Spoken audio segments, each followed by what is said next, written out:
Hello foolish mortals! In today's repaint we'll be customizing this well-worn and well-loved Frankenstein that I've had for a while.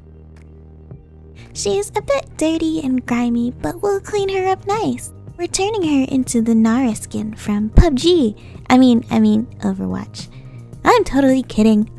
Please subscribe, I swear I'm funny. I know she's from Fortnite, okay? Okay. Anyway, let's get started. Step 1. We begin by prepping the face and body.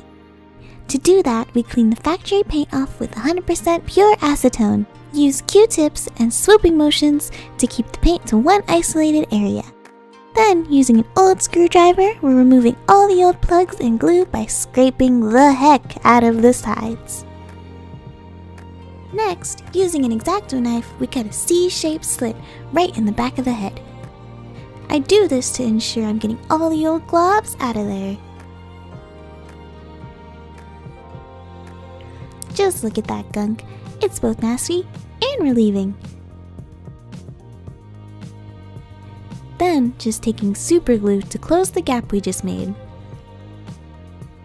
Pulling out the X-Acto knife again, I remove the stitches and bolts that are molded onto Frankie's body. I honestly think they're pretty cool and detailed, but they just don't fit the character I'm making, so unfortunately, they gotta go. To make the edges we just cut off nice and smooth, I take the tiniest nail file I own and start sanding away. Lastly, we paint the face and body the corresponding colors to prep it for the face up. I use watered down acrylic paint, and to seal I started to use Liquitex matte medium and an airbrush, and I really like it.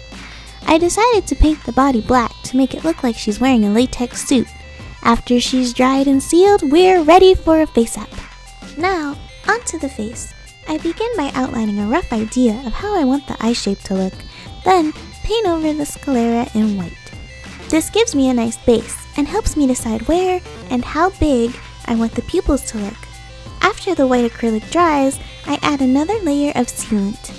I started using Liquitex matte medium to seal because the layers dry quicker and it's less toxic than Mr. Super Clear. But sealant is all just personal preference. I then redarken my lines with watercolor pencil. I start with a light brown and then work my way up to black, or more often just a dark brown. Now I'm focusing on her pupils and iris. The way I do the pupil is a bit different than from what I've seen other people do. I don't go in with strokes, but instead I lightly dot the color on, if that makes sense. For the eye shines, I use white acrylic paint and either a small paintbrush or nail dotting tool. And she's already looking like she has some life in her yet.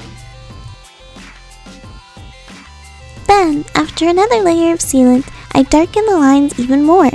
The brand of watercolor pencils I use is called Staedtler? We'll go with Staedtler. Then, I slowly build up the eyeshadow using soft pastels and a super pointy Q-tip.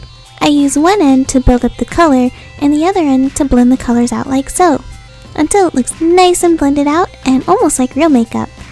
The materials I'm using are all found locally from my nearby art supply store, so it was nice supporting a local business. Just repeat the same process on the other eye until it's super blended and smoked out. Taking a clean paintbrush, I wipe off any excess that's accumulated on the face. I blush the nose red a bit, and for no particular reason, I just thought it was cute. Then I start to build up the color on her lips using basically the same techniques I used on the eyes, gradually building up the color and then smoking it out. The lips can be tricky since there's a crevice there that makes it hard to pack on color. This happens often for me anyway. I just continue to build and blend out until I'm satisfied with the color. I wanted the upper lip to be pointy because I wanted the face to be almost reminiscent of a kitsune. Since this is my interpretation of what Nara looks like, I wanted to give her a mix of Japanese and cat-like aesthetics. Off screen, I drew on some eyelashes, some cute eyebrows, and blushed her a bit more. I also darkened whatever spots needed more pigment. Then, of course, blending like crazy.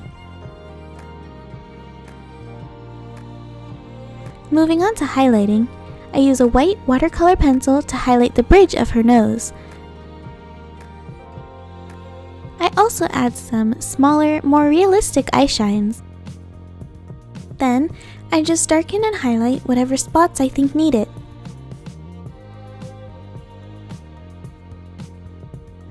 Finally, she's sealed, and we can add the lip varnish.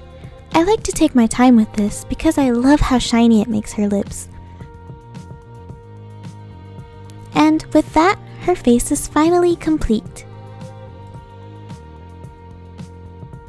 Using my mannequin doll here, and one of my very early repaints, goodness how I've grown as a doll artist, inspiration to not give up. Anyway, we're going to work on the wig for this doll. Just wrap the head in saran wrap and use a small rubber band to secure it in place. First, the wig cap is made out of fabric and glue.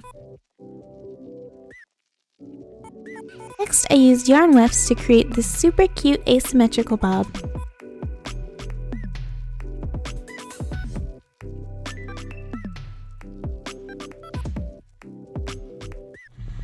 For the ponytail, I used white yarn wefts and rolled and glued them together to form a big, floofy ponytail.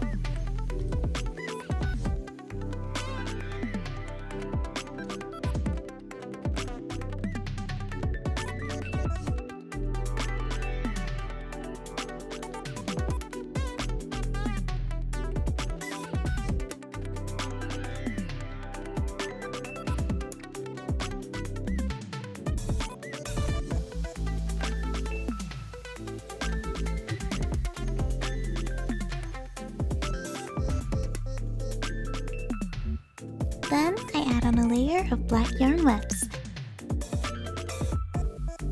And the ponytail piece can be attached directly to the wig.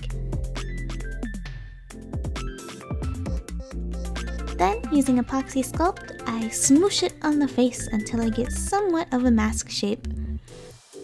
After 24 hours, I get this derpy looking bug thing. But with paint, it actually turns out pretty great. I also added a piece of elastic, so it's easy to take on and off of the face. Finally, we're moving on to the clothing. I paint the decals directly onto the fabric, and I don't water down the acrylic for this.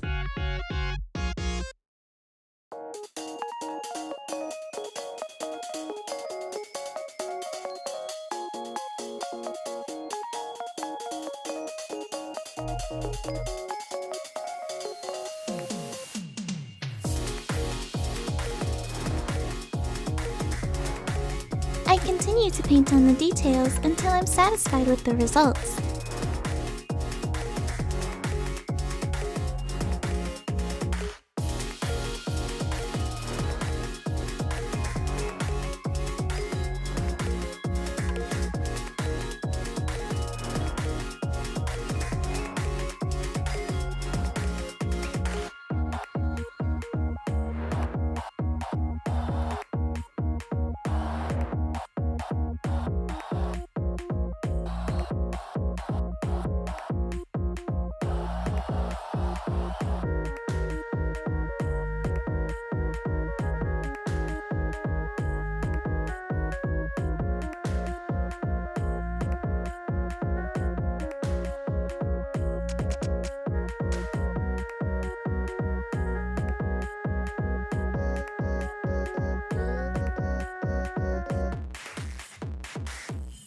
And here's the end piece.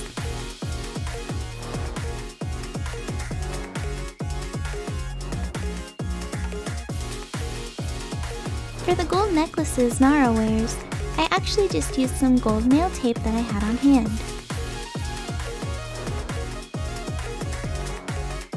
For the shoes and armor, I used foam and paint.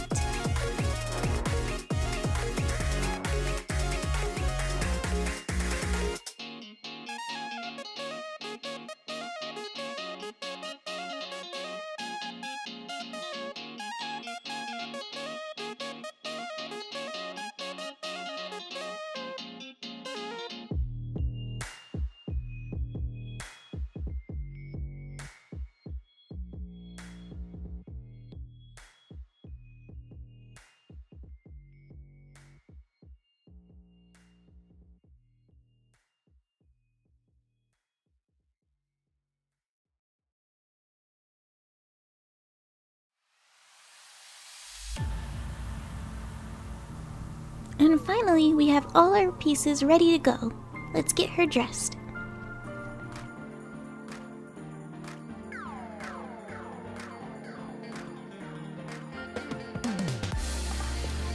Here she is in final form. I hope you all enjoyed and possibly learned something from this process. Don't forget to like, comment, and subscribe to see more custom dolls in the future.